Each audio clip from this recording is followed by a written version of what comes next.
Diz assim a palavra de Deus em Mateus 24, a partir do verso 45. Quem é, pois, o servo fiel e prudente, a quem o Senhor confiou os seus conservos para dar-lhes o sustento a seu tempo? Bem-aventurado aquele servo, a quem seu Senhor, quando vier, achar fazendo assim. Em verdade vos digo que lhe confiará todos os seus bens. Mas se aquele servo, sendo mau, disser consigo mesmo, meu senhor demora-se, e passar a espancar os seus companheiros, e a comer e a beber com os bêbados, com os ébrios, virá o senhor daquele servo em dia em que não o espera, e em hora que não sabe, e castigá-lo-á, lançando-lhe a sorte com os hipócritas. Ali haverá choro e ranger de dente. Meus irmãos, eu gostaria de iniciar a meditação neste texto perguntando para os irmãos a seguinte indagação: o que você faz quando ninguém está te vendo? Lá no seu ambiente de trabalho, talvez com o computador ligado, você é diligente, fiel? Lá no seu momento privado, no seu quarto, quando passa ali os aplicativos do seu celular, você é fiel? Nos momentos em que você está sozinho, absorvido pelos seus próprios pensamentos, suas imaginações, aquilo que vem à sua mente, você é fiel? Esta parábola nos fala a respeito disso, de uma fidelidade quando aparentemente o Senhor está ausente, porque nós sabemos que Ele sempre está presente. Quando nós pecamos sempre diante dEle, mesmo que tentemos a fingir que Ele não está conosco. Todo pecado, meus irmãos, é uma incredulidade. É crer que Deus não está ali conosco naquele momento. Vejam que Jesus, ele aqui conta uma segunda parábola. E ele ainda haverá de contar mais duas. São 4 parábolas na sequência. A primeira parábola, ele fala sobre um dono de casa que não estava sendo cauteloso. E que deveria ser cauteloso, vigilante, porque ele não sabia a hora que o ladrão viria. Nesta segunda parábola, ele fala de um outro dono de uma casa que tem muitos servos e que vai se ausentar. E ao se ausentar, ele pega um daqueles servos e coloca para administrar a sua fazenda, para administrar os seus negócios. Um servo comporta-se de maneira fiel e um outro servo é um servo mau que, na ausência do Senhor, age de maneira descuidada. Por que Jesus está contando para nós estas parábolas, na verdade para os seus discípulos? Lembrem-se, meus irmãos, que estamos no contexto de um sermão que o Senhor pregou no Monte das Oliveiras para responder perguntas que lhe foram feitas pelos seus discípulos a respeito de 3 assuntos. O primeiro assunto, como podemos conferir neste capítulo 24, no versículo 3, quando aconteceria a destruição do templo. Jesus profetizou a destruição do templo em Jerusalém no verso 2. E os discípulos então perguntam no verso 3, quando acontecerão estas coisas? E Jesus responde. Todos aqueles sinais dos quais Jesus fala ali na primeira parte do sermão profético referem-se à destruição do templo. Há uma segunda pergunta: qual será o sinal da vinda do Filho do Homem? Aqui eles não estão perguntando propriamente sobre a segunda vinda de Cristo, mas a vinda do reino dele, a vinda do Filho do Homem em seu reino. E Jesus então responde esta pergunta a partir do verso 29 até o versículo 34. E ele declara que a vinda do Filho do Homem em seu reino seria naquela geração. Ele diz no verso 34 que não passará esta geração sem que o Filho do Homem venha sobre as nuvens dos céus, cumprindo então a profecia de Daniel, capítulo 7, verso 13. Por fim, eles perguntam, e ali no versículo 3, esta terceira pergunta está numa forma de elipse, isto é uma parte da pergunta, ela é subsumida, porque ela já aparece na segunda pergunta. Essa pergunta é apenas o seguinte: e da consumação do século? Mas é uma elipse, é como se eles perguntassem: e qual sinal haverá da consumação do século? Isto é, qual sinal haverá da sua segunda vinda para o juízo? para o fim do mundo, para a consumação do teu reino? Jesus passa a responder a respeito disso a partir do versículo 35. E ele continua esta resposta até o final do capítulo 25.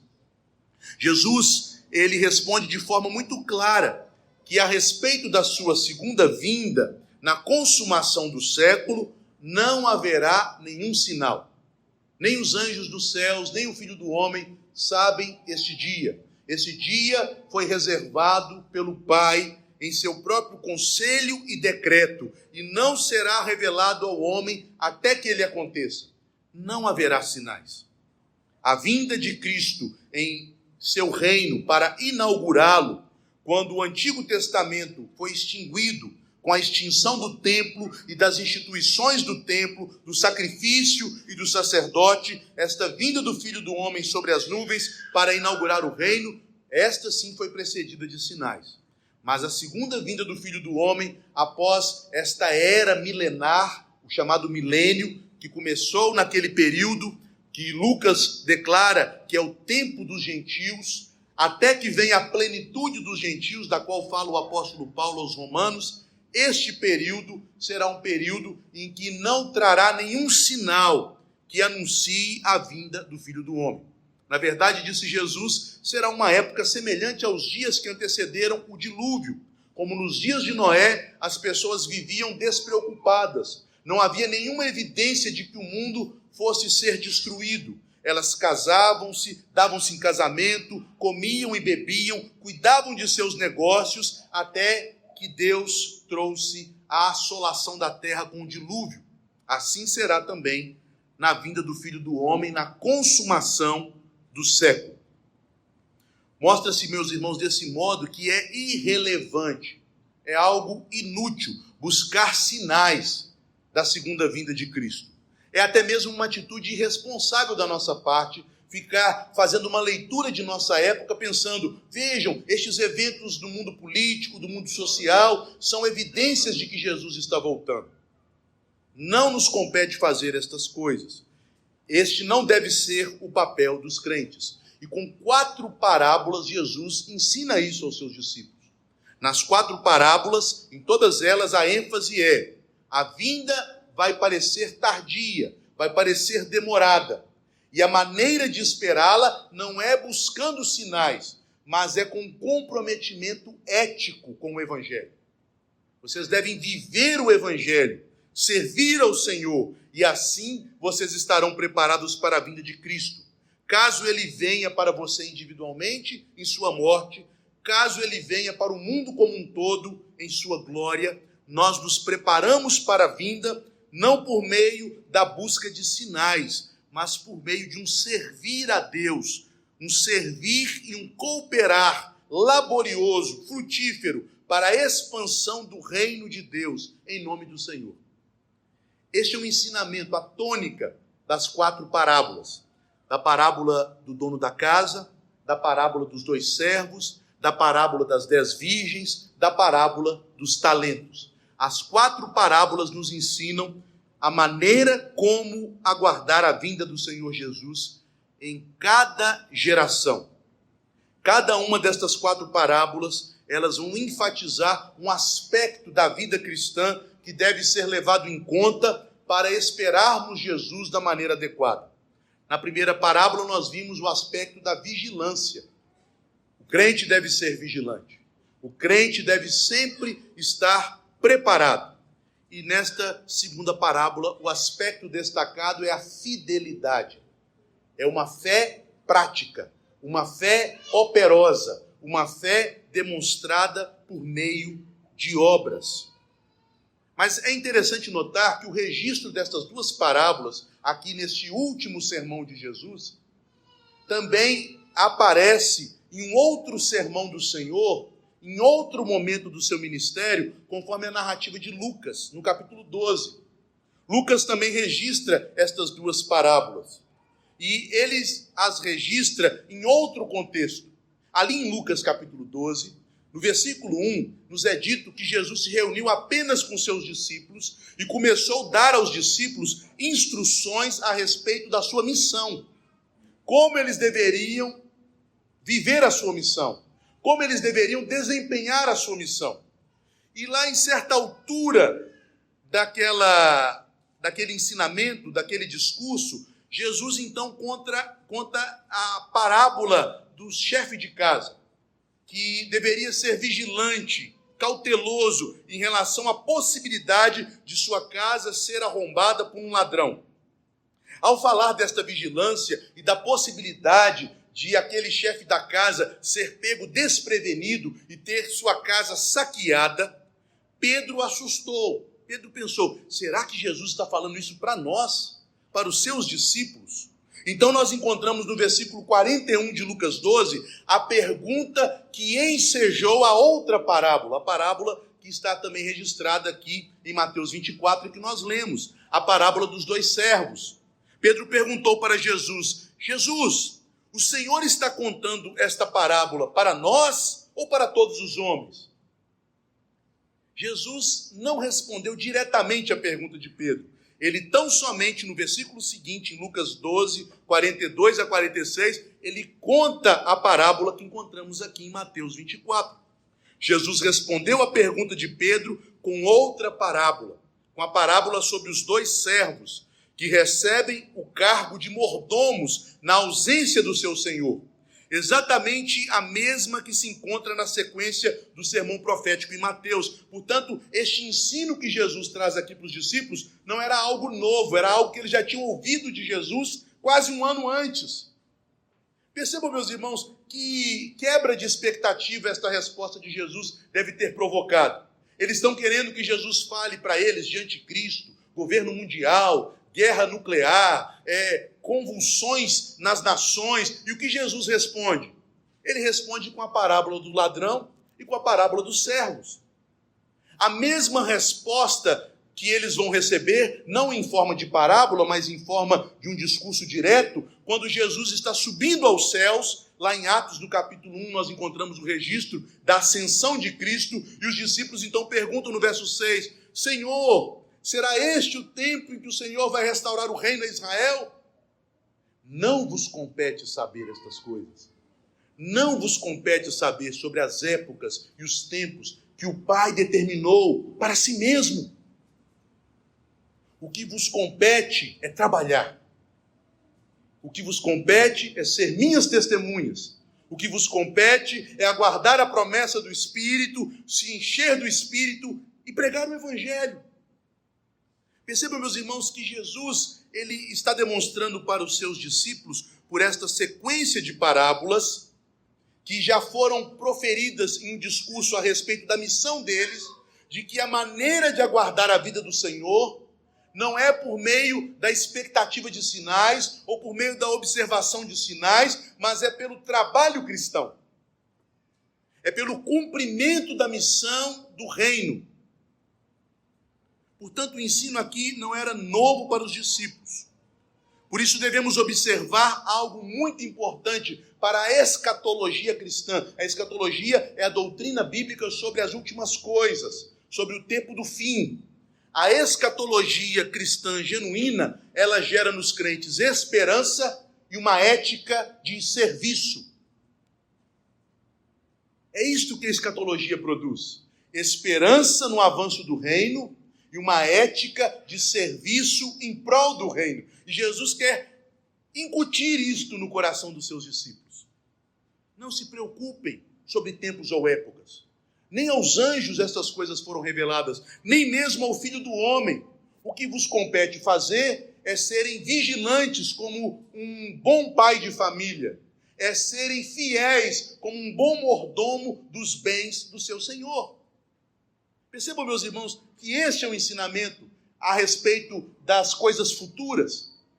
Percebam que toda escatologia que fica meio que fazendo uma espécie de roteiro cinematográfico fantasioso do tempo dos fins, ela está ensinando coisas que estão em desarmonia, em desacordo com o ensino de Jesus. Essas coisas chamam muito a atenção, mas elas não produzem o fruto que o Evangelho produz em nossa vida. Se nós temos a esperança e a expectativa de que Cristo vai voltar mesmo que não saibamos exatamente quando isso será, nós haveremos de passar por este mundo, sofrendo as angústias deste mundo, passando pelas provações e lutas deste mundo, com esperança, trabalhando, sabendo que no Senhor o nosso trabalho não é vão. É isso que Jesus está ensinando aqui. Portanto, nesta parábola que nós lemos, dos versos 45 a 51, a parábola dos dois servos, do servo, eu até fui enganado pelo título da tradução, a parábola do bom servo e do mau servo, mas na verdade, se nós formos ler, não é a parábola do servo bom e do servo mau, porque os dois são maus, os dois são pecadores. É a parábola do servo fiel e do servo mau. Um é pecador e é fiel, o outro é pecador, mas não é infiel, é mau. Então, esta parábola nos ensina que o crente é um servo de Jesus e deve viver com fidelidade e sabedoria até a sua vinda. É isso que nós devemos aprender. Nós somos servos de Jesus e devemos viver com fidelidade e sabedoria, prudência, até que ele venha. E ele vai vir para todos nós, meus irmãos. Ou ele virá sobre as nuvens dos céus para consumar o século, ou ele virá no dia em que nos chamar à sua presença. Mas até esse dia, seja no juízo final, seja no juízo pessoal, nós temos que viver com fidelidade, temos que viver com sabedoria e prudência, aguardando a sua vinda.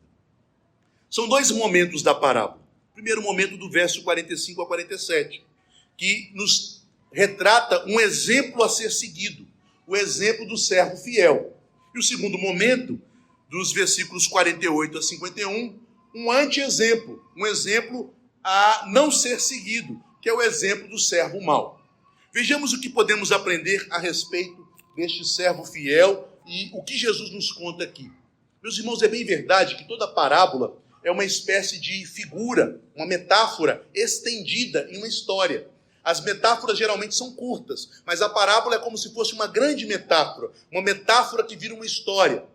E os intérpretes têm dito que as parábolas elas têm uma lição, o que nós chamamos de uma moral da história. E nós não precisamos ficar procurando pormenores nas parábolas. Se encontramos a lição, este é o sentido da parábola. No entanto, esta parábola ela é muito profunda, muito substanciosa, porque nas suas figuras, ela praticamente faz entrelaçar os símbolos com as realidades. Um comentarista bíblico chamado William Hendrickson chegou a dizer a respeito desta parábola: repetidas vezes, ao lermos esta parábola, é como se a realidade viesse à tona, de modo que nem sempre é fácil distinguir precisamente onde a linguagem figurada termina e se abre espaço para a afirmação de fatos. E ele continua: tão hábil e entretecido se acham os fatos e o símbolo. Então Jesus aqui, ele foi tão sábio que ao lermos estas coisas, embora seja uma história de um dono de uma propriedade com muitos servos, nós percebemos que esta história se encaixa como uma luva com as realidades espirituais dos crentes na igreja. Os fatos e a simbologia praticamente se confundem aqui. Fica evidente, meus irmãos, que esta parábola trata da casa de Deus, da igreja do Deus vivo, conforme está em 1 Timóteo 3,15. Esta casa que tem um Senhor é a igreja, é o povo de Deus. Aqui, a perspectiva da volta de Cristo está sendo tratada para o contexto não do mundo, mas para o contexto do povo de Deus, da casa de Deus, daqueles que são servos deste Senhor, e não do mundo. Além disso, que nessa igreja, conforme Jesus já ensinou em Mateus no capítulo 13, nas parábolas sobre o reino, e também o apóstolo Paulo fala isso escrevendo a Timóteo, esta igreja visível, este reino visível de Cristo na terra, ela não é composta apenas por servos fiéis, por servos, podemos dizer, verdadeiramente nascidos de novo. Há na igreja joio e trigo. Há na igreja, conforme uma das parábolas do reino, em Mateus 13, peixes bons e peixes maus, como aqueles que são arrastados pela grande rede. Há na igreja, como declara o apóstolo Paulo, vasos que Deus usa para a sua honra e vasos de desonra.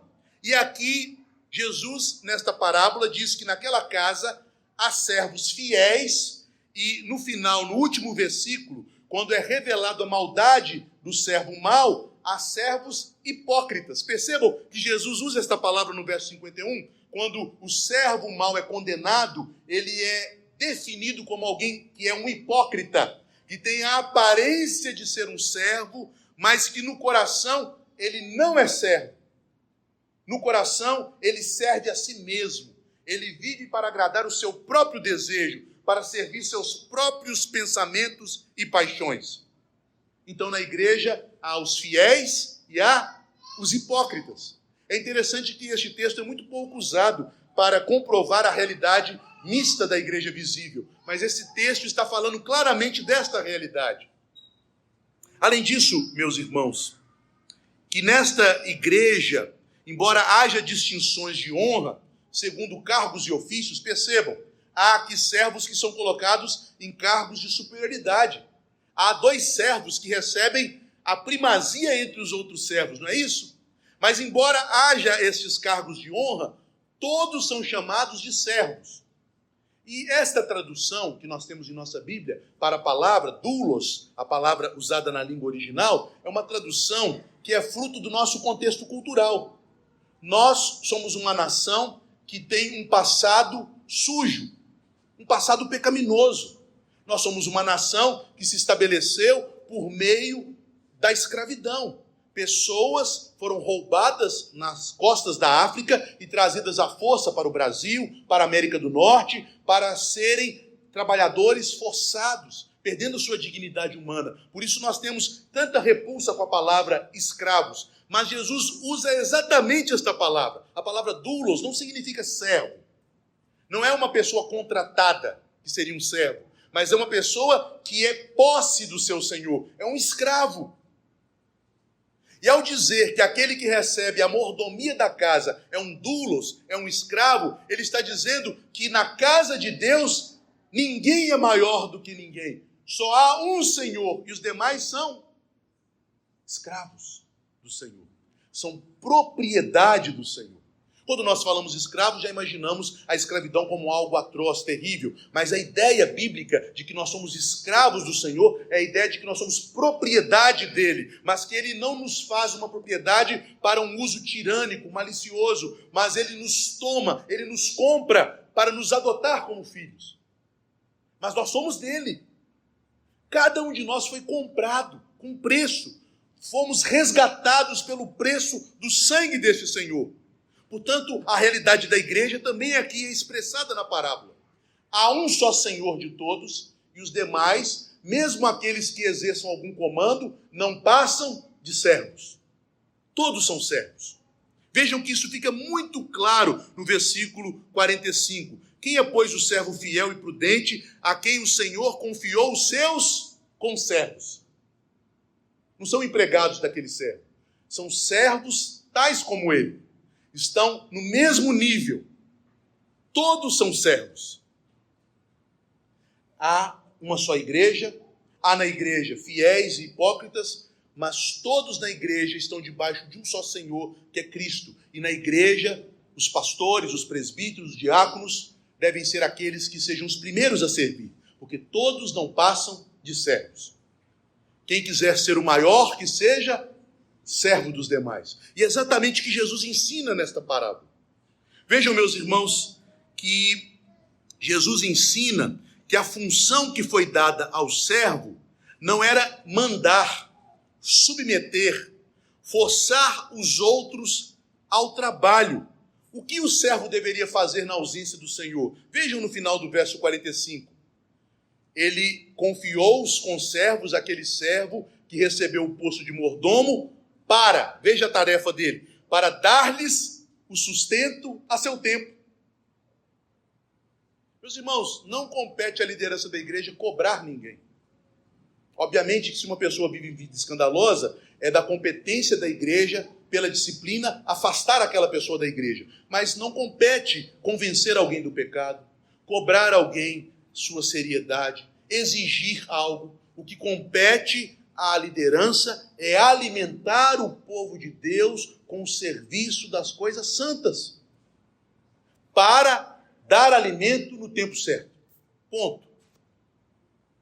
Vejam como esta parábola, meus irmãos, nos ensina tantas coisas preciosas sobre a vida cristã na igreja.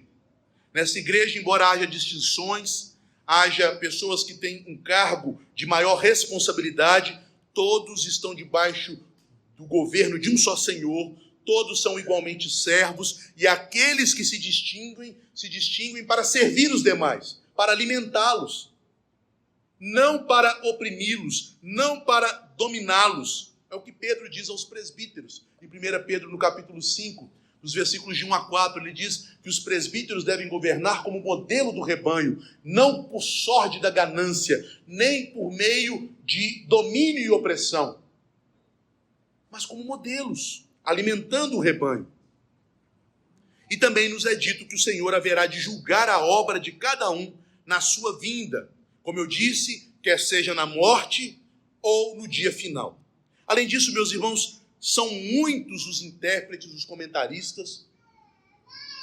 Matthew Henry é um deles, o bispo Ryle, que foi um grande pregador de linha reformada em Liverpool, e outros comentaristas que entendem que esta parábola é dirigida especificamente aos ministros do Evangelho, aqueles a quem Jesus coloca à frente dos seus irmãos para alimentar a sua casa com o alimento da palavra. Aqueles a quem Paulo diz que foram chamados para serem despenseiros fiéis dos mistérios de Deus. E de fato, esta parábola tem uma aplicação muito clara para com estas pessoas, para com nós que somos ministros do Evangelho. No entanto, é bem verdade que, embora a ênfase da parábola esteja sobre os ministros, aqueles que têm a competência de alimentar os irmãos, nós sabemos, meus irmãos, que todos os crentes, cada qual, no lugar em que Deus os chamou e nas funções para as quais foram chamados, todos os crentes também têm dons da parte do Senhor. Tem, como nós veremos na última das 4 parábolas, talentos que lhes foram entregues por Deus e devem usar esses talentos para servir o Senhor e para beneficiar os irmãos. Portanto, esta palavra de Jesus se aplica não somente aos líderes, mas também a todos os crentes, aos conservos, aos liderados. Porque todos nós também temos recebido a promessa de que, se formos fiéis, como servos de Jesus, no dia da sua vinda ouviremos da boca dele: bem-aventurado o servo fiel. Bem-aventurado. Os líderes são os primeiros a quem esta palavra se aplica, mas a partir deles, todos os crentes devem ser fiéis em seu lar, em sua casa, na pregação do evangelho aos seus familiares. Onde quer que estejamos, nós somos chamados para sermos frutíferos, para sermos fiéis a Jesus, para agirmos com sabedoria, remindo o nosso tempo. E se assim agirmos, o Senhor haverá de declarar na sua vinda que somos bem-aventurados. O servo é descrito com 2 palavras. Este servo que age de maneira correta é o servo fiel. A palavra fiel é a palavra pistos, que pode ser traduzida também como crente. Ela é da raiz da palavra pistes, que quer dizer fé. Portanto, não é um servo propriamente que baseia seu serviço em sua força, mas em sua confiança, em sua fé no seu Senhor. Ele é um crente no Senhor. Ele é um servo que confia no Senhor e anda de acordo com a vontade do seu Senhor. Sua força provém do seu Senhor. Além de ser fiel, ele é prudente. A palavra usada indica uma pessoa que age com sabedoria, que age com entendimento e inteligência, que faz as coisas não de acordo com aquilo que lhe agrada, mas de acordo com aquilo que vai agradar o seu Senhor. Ele é fiel na casa do Senhor.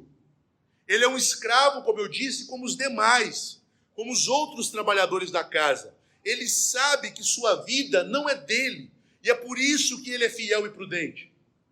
Ele é humilde. Meus irmãos, portanto, o trabalho dele, como eu tenho dito, não é comandar os outros, mas é ser comandado pelo Senhor em benefício dos outros. E ele entende isso. Meus irmãos, quantos problemas nós nos livraríamos na igreja se todos os crentes entendessem isso? Nós não devemos ocupar posição na igreja para termos primazia e proeminência sobre ninguém, porque nós nunca teremos isso de fato. O único que tem primazia na igreja é Cristo. Mas este servo era fiel e prudente, porque ele entendia que, como um servo, ao ocupar algum ofício, ao receber alguma tarefa, ao ser colocado sobre ele alguma responsabilidade, ele fazia como servo, como escravo. E, portanto, o que competia a ele era ser fiel e prudente no exercício de seu serviço, para a glória do seu Senhor e para o bem dos seus conservos, para o bem daqueles que são igual a ele, que são seus irmãos. Vejam que quando o Senhor volta, ali nos versos 46 e 47, ele é pego no trabalho. Bem-aventurado aquele servo a quem seu Senhor, quando vier, achar fazendo assim. Ele é laborioso. Ele é pego com as mãos no trabalho, realizando a obra do Senhor. E é isto que o Senhor quer que nós aprendamos. Quando Jesus voltar, ele deve nos encontrar no trabalho dele, firmes na obra dele, perseverando nas coisas dele, cumprindo os deveres que ele colocou em nossas mãos para fazer, quer sejam deveres na igreja, quer sejam deveres na sociedade, quer comais, quer bebais, ou façais outra coisa qualquer, tudo devemos fazer para a glória do Senhor. Ele foi pego fazendo bem. Ele foi tomado quando trabalhava para o seu Senhor. E por isso ele é um bem-aventurado. É por isso que a Bíblia diz que aqueles que subiram aos céus, salvos por meio de Cristo, são bem-aventurados, porque as suas boas obras os acompanham. Sua fidelidade e sua prudência conferem a ele a bem-aventurança da parte do Senhor. A maneira correta, portanto, de esperar a vinda de Jesus é ilustrada com a atitude desse servo fiel. Ele não espera com fanatismo, aguardando sinais, como faziam os crentes de Tessalônica, que abandonaram seus trabalhos, que largaram suas ocupações, que passaram a incomodar os outros irmãos, porque diziam: a vinda do Senhor está próxima.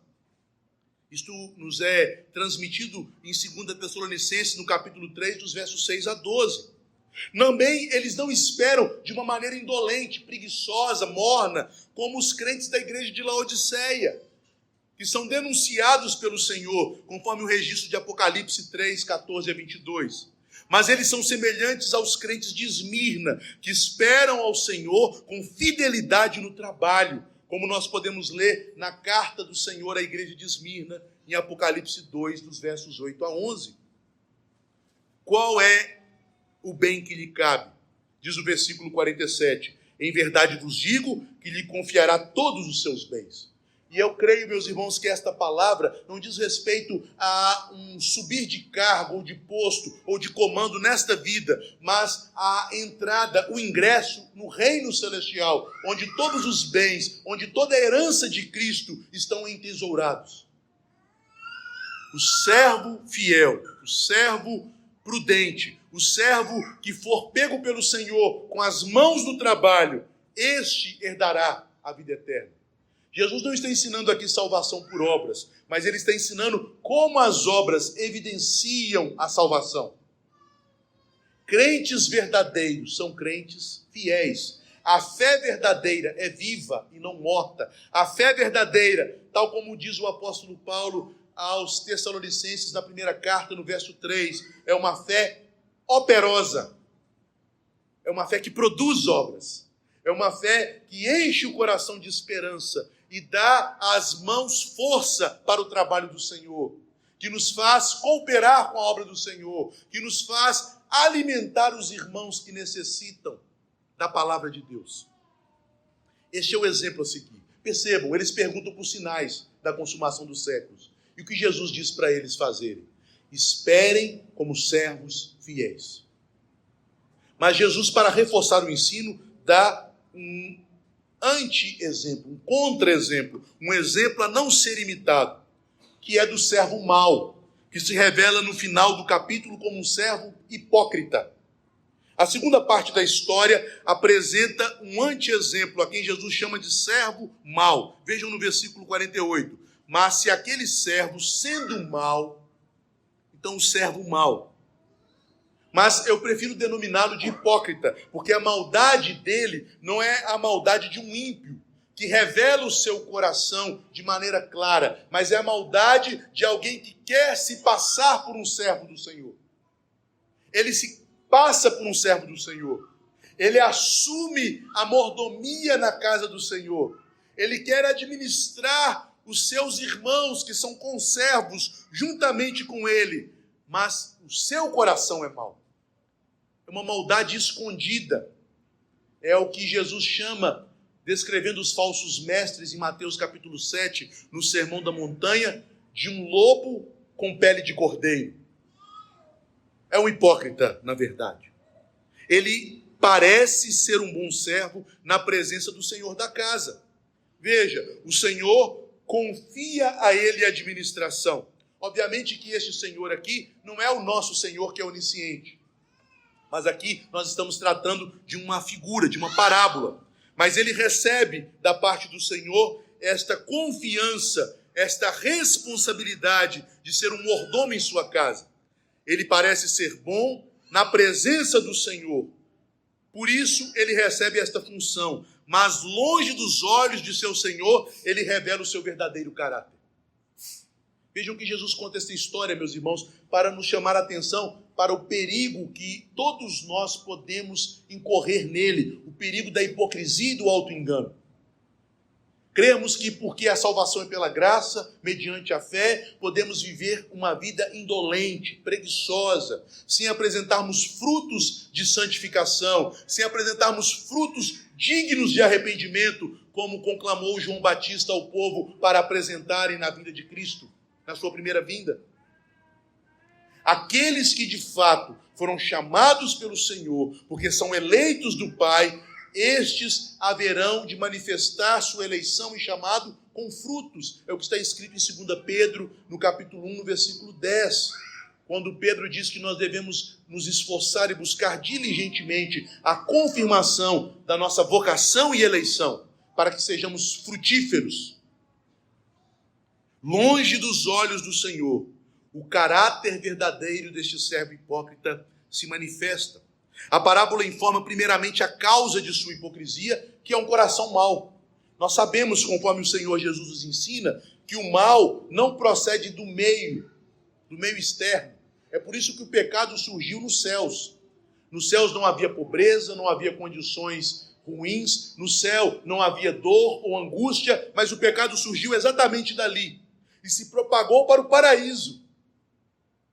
Não são as circunstâncias que tornam o homem mau, mas o coração mau usa das circunstâncias para justificar o seu pecado. Ele está em uma posição de comando e nesta posição a maldade do coração vem à tona. Ele tem um coração mau. Na verdade, um coração idólatra, porque ele faz de si mesmo, dos seus prazeres, do desejo de obter prazeres e ganhos, o seu próprio Deus. Ele diz em seu próprio coração, porque ele tem um coração mau, uma teologia ruim, uma teologia mentirosa. Meu Senhor se demora. Meu Senhor não virá. Percebam, meus irmãos, que esse tipo de pensamento era o mesmo pensamento que contaminava a igreja de Corinto. Ao ponto que o apóstolo Paulo tem que escrever todo o capítulo 15 da primeira carta aos Coríntios para negar a heresia daqueles que diziam que a ressurreição já havia acontecido. Este é um pensamento, muitas vezes, que os crentes acalentam, não no sentido de que Cristo se demora, mas no sentido de que Deus não está me vendo. Diz o tolo em seu coração, não a Deus, desçamos e pratiquemos o mal, pratiquemos iniquidade. Este é o fundamento do seu pecado e de sua maldade. Um coração corrupto, como diz o texto. Disse consigo mesmo. No original, a palavra traduzida por consigo é coração. Então ele disse no seu coração. No grego está a palavra coração. meu Senhor demora-se. Um coração pervertido produz uma teologia pervertida. Esta é a causa da hipocrisia. Em segundo lugar, a maldade do coração sempre haverá de se revelar em ações, percebam. E o que ele começa a fazer? Como o Senhor se demora, diz ele, no seu coração, ele passa a espancar os seus companheiros. Vejam, meus irmãos, que no versículo 45, a tarefa dele era oposta. Ele deveria servir os seus companheiros, dar a eles sustento. E ao invés de dar sustento, ele passa a oprimi-los com brutalidade. Ele os espanca. Quantas vezes, meus irmãos, no serviço do Senhor, nós temos visto isso? Lideranças que são brutas, que ao invés de servir o povo de Deus com a palavra, são truculentas contra o povo de Deus. E quantas vezes nós somos tentados a isso nas esferas de comando que o Senhor mesmo nos estabelece? Maridos violentos com suas esposas, pais com seus filhos, líderes e patrões em seu trabalho com seus funcionários. Esquecemos que o Senhor nos coloca, cada qual na sua posição de comando, para servirmos ao Senhor, para sermos canais da bênção do Senhor. Ele demonstra a sua ação não apenas espancando aqueles a quem ele deveria servir, mas ele também passa a servir a si mesmo, diz o texto, e a comer e a beber com os bêbados, com os ébrios. Ao invés de servir, como diz o verso 45, o sustento aos seus conservos, ele serve o seu próprio ventre. Como o apóstolo Paulo denuncia os falsos mestres na carta aos Colossenses, o Deus deles é o ventre. Ele serve os seus próprios interesses. Ele usa as bênçãos do Senhor para si mesmo e não para a glória do Senhor. Ele vive de maneira egoísta, idólatra, centrada em seu próprio eu. A terceira parte da história, então, apresenta o desfecho. O Senhor virá no dia e na hora em que ele não espera nem sabe. Mais uma vez somos alertados para esta verdade a respeito da segunda vinda. Aqui nós temos na parábola a repetição do versículo 33 de Mateus 24. Assim também vós, quando vides todas estas coisas, sabeis, me perdoem meus irmãos, versículo 36, não 33, mas a respeito daquele dia e hora, ninguém sabe, nem os anjos dos céus, nem o Filho, senão o Pai. Ele achou que poderia prever a vinda do Senhor. E não podendo prever, ele foi tomado de surpresa. O Senhor chega à sua casa quando o servo não espera e o trata com severo castigo. E vejam, meus irmãos, que este castigo é constituído de duas partes. A primeira palavra aqui no verso 51 é traduzida por castigá-lo-á. E depois a segunda parte, lançando-lhe a sorte com hipócritas no lugar que há choro e ranger de dentes. Mas a palavra usada no original não é a palavra castigar. Aqui na mesócle, né? O pronome entre o verbo castigará. Castigará este homem no futuro. Não é o verbo castigar que aparece no original. É um verbo que significa literalmente vai parti-lo no meio. É o verbo dicotomel, daí vem dicotomia. Di quer dizer dois. A raiz cotomel quer dizer cortar. Ele vai ser cortado ao meio. Essa é a primeira parte do castigo. Ele será partido. Matthew Henry interpreta esta penalidade como uma morte física. O Senhor vem na morte. E na morte, de fato, nós somos cortados ao meio. O corpo é separado da alma. A parte material é separada da parte imaterial. De fato, na morte acontece esta dicotomia, esta separação. A morte física é a penalidade pelo pecado. O salário do pecado é a morte. E esta separação para os perdidos é terrivelmente dolorosa, porque para os crentes, quando o corpo é separado de sua alma, há uma bem-aventurança, porque a alma entra nos céus e recebe, conforme nós vimos no versículo 47, os bens e tesouros do Senhor.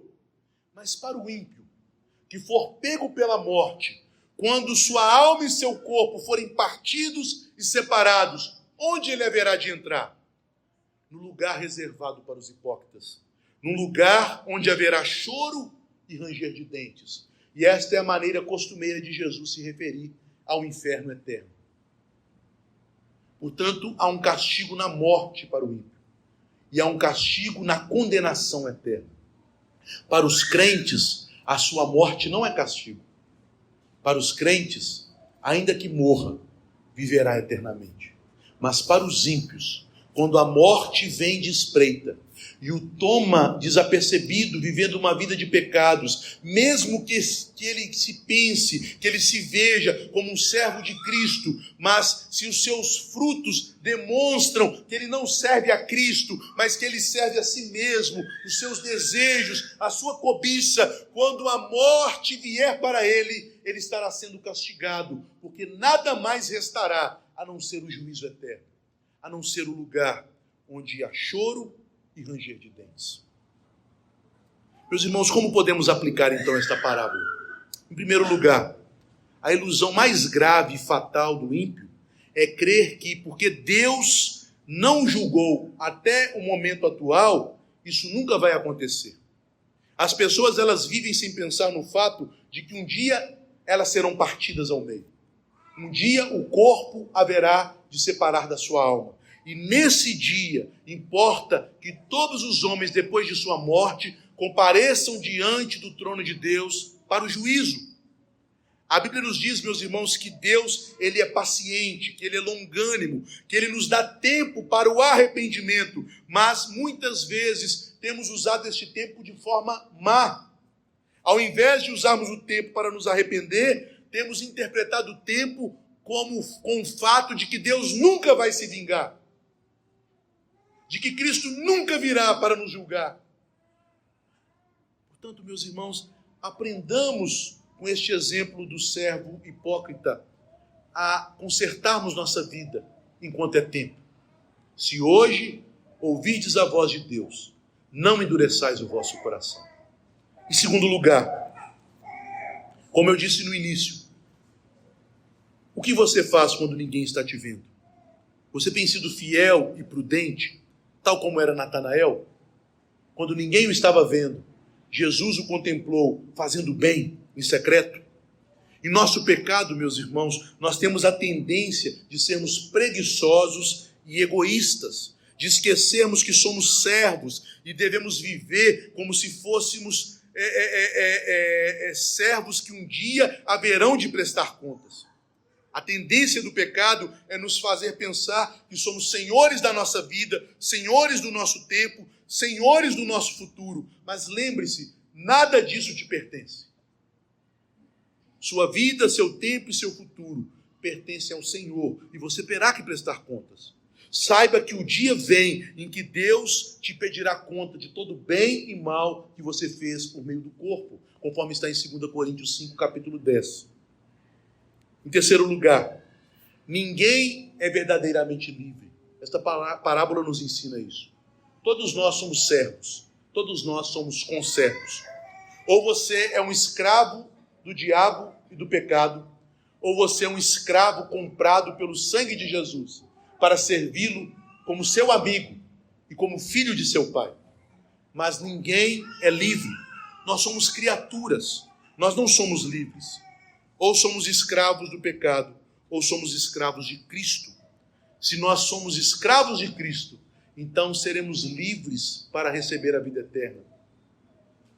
Este é um paradoxo do Evangelho, mas é um bendito paradoxo. Somente quando nos tornamos escravos de Cristo é que somos de fato livres. Em quarto lugar, essa parábola, meus irmãos, e por fim, essa parábola, vejam, não se dirige aos ímpios. Ela se dirige diretamente para os discípulos, para os crentes. Foi esta a pergunta de Pedro, antes que o Senhor contasse a parábola. Senhor, o Senhor está contando isso para nós ou para todos? Obviamente que era para nós, para os discípulos. Jesus está contando isso para nos advertir dos perigos que podemos correr se não vivermos nossa vida cristã de maneira responsável, fiel, sábia e prudente. Precisamos, meus irmãos, guardar o nosso coração da terrível hipocrisia. Precisamos ser crentes no exterior, mas principalmente no interior de nosso coração. Somente um coração fiel e prudente, somente um coração fiel e prudente que se revela em mãos firmes no trabalho do Senhor até a sua vinda, nos tornarão bem-aventurados e nos livrarão do dia do juízo. Lembre-se disso. Que Deus nos abençoe e que com a sua palavra Ele nos conduza à obediência.